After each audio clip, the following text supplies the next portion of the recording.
É isso. Obrigado, Chico, pela sua primeira intervenção aqui no nosso debate.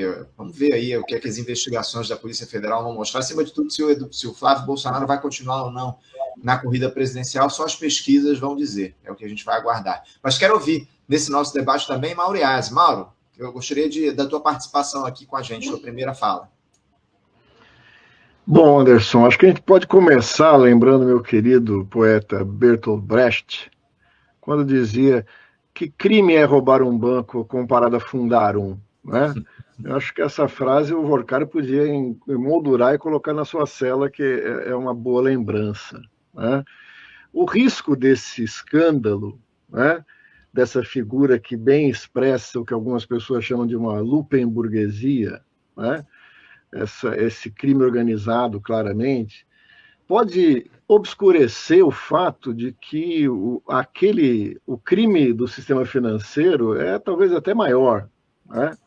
Porque opera dentro dos limites da legalidade. Eu acho que o didático dessa crise é demonstrar o quanto, né, essas operações duvidosas fazem parte cotidiana disso que a gente chama de sistema financeiro, né?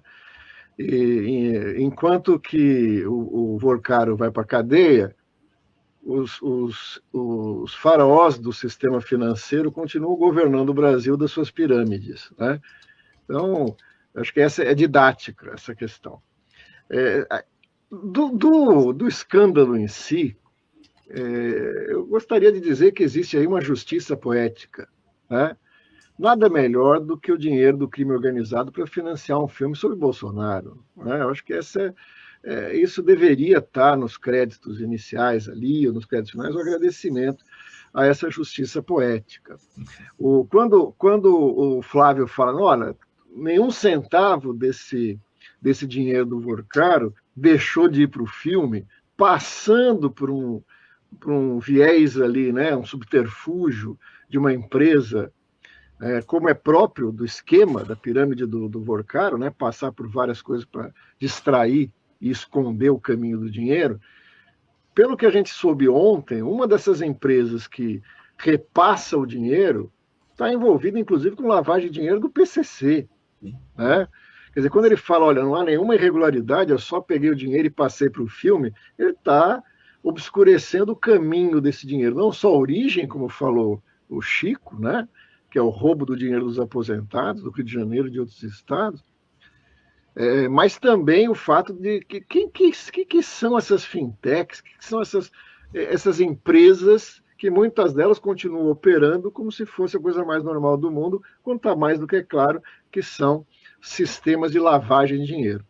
Outra justiça poética que eu fiquei sabendo hoje de manhã é a denúncia das condições de trabalho daqueles que estão produzindo o filme. Olha que interessante, né? Figurantes, profissionais que estão envolvidos na realização do filme, estão denunciando extensas jornadas de trabalho, péssimas condições para o trabalho, comida estragada. Olha que legal, quer dizer, numa ponta você tem um banqueiro dando 61 milhões, um orçamento, né, vultuoso para uma produção que todo mundo gasta a saliva para dizer que é hollywoodiana, né? E lá na base você tem trabalhadores sofrendo com jornadas de trabalho extensas, com péssimas condições de trabalho, com comida estragada, que certamente não é a comida que o Vorkari gostava de comer nas suas viagens, etc. e tal, né? Então, existe aí uma justiça poética muito grande. Eu concordo com o Chico Alencar, infelizmente, viu, Chico, de que esse escândalo possa afetar a compreensão dos bolsonaristas, né?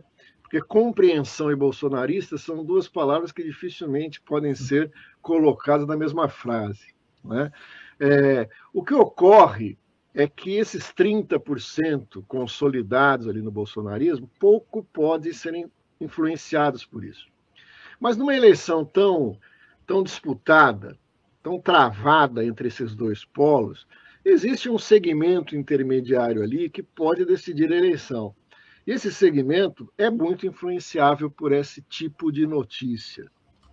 Lamentavelmente, né, a gente conversa bastante aqui no Faixa Livre sobre isso. Quer dizer, veja bem, programa ninguém discute. Proposta para o Brasil está fora da pauta. Mas vamos ver quem tem menos escândalo. Vamos ver quem é afetado por um escândalo por outro. É triste, nessa etapa da história do Brasil, que uma eleição possa ser decidida por quem que se enlameou mais por um escândalo do que o outro. Eu acho isso realmente triste, né? Triste porque a eleição realmente se reduz a um jogo de marketing, a um jogo de imagens, né? Ele, nesse sentido, eu fico pensando, né? Quando as pessoas perguntam o que está acontecendo lá em Brasília, pergunto para o Chico, né? Chico, me conta o que está acontecendo em Brasília. Eu sempre cito uma frase que eu acho muito boa, né? Quem diz que pode explicar o que está acontecendo, prende porque está envolvido, né? Dificilmente o subterrâneo dessa história emerge para aquilo que a gente considera minimamente republicano, né? As tramas por trás disso são muito grandes. Eu não me surpreenderia que algum candidato da direita, né, o Caiado, esse outro oportunista do Novo, pudesse ter vazado um áudio desse, né? Porque nessa guerra tudo é válido, né?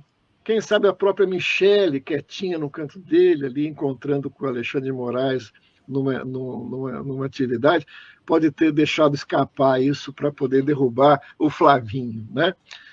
O último elemento a gente conhece o Flávio, Bolsonaro, né? Sabe que ele, quando aperta, ele não tem muita estabilidade. Ele mostrou claramente isso na entrevista ontem. Ele mostrou claramente como reage a um escândalo como esse, né? Ele não chegou a desmaiar, como aconteceu na campanha no Rio de Janeiro, mas ele mostrou-se claramente como alguém que não está preparado para um debate mais acirrado. Eu fico imaginando ele no curso da campanha, diante de questões que certamente emergirão, não só essa, né? O arsenal é grande, se ele tem estrutura psicológica para poder segurar uma questão dessa, seja da pressão interna da sua campanha, seja dos ataques que venham da mídia, dos adversários, etc. e tal. Eu não me surpreenderia se nessa altura do acontecimento houvesse uma substituição. Eu não acredito. Sinceramente, eu acho que ele deve ser o candidato que siga até o final da campanha. E, por fim, né, o Lula tem sorte, né? Quer dizer, não basta ter só capacidade política, mas um pouco de sorte ajuda, né?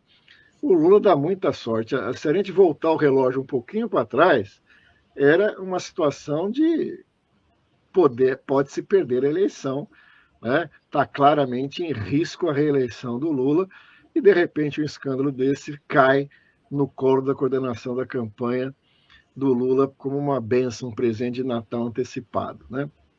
Tudo isso é muito risível e, volto a dizer, muito triste.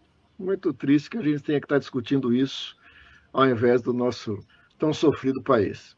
É isso. Obrigado, Mauro, pela sua primeira intervenção aqui conosco. Aliás, para quem não sabe, o Mauro, além de um exímio comentarista aqui, um professor de alto gabarito, ele também é cartunista. Eu vou até colocar aqui um desenho que o Mauro fez sobre esse episódio aí, ó. Ele publicou o seu cartoon, a sua charge sobre esse episódio aí, o Flávio Bolsonaro, junto com o Daniel Porcaro, as câmeras ali do filme, o dinheiro.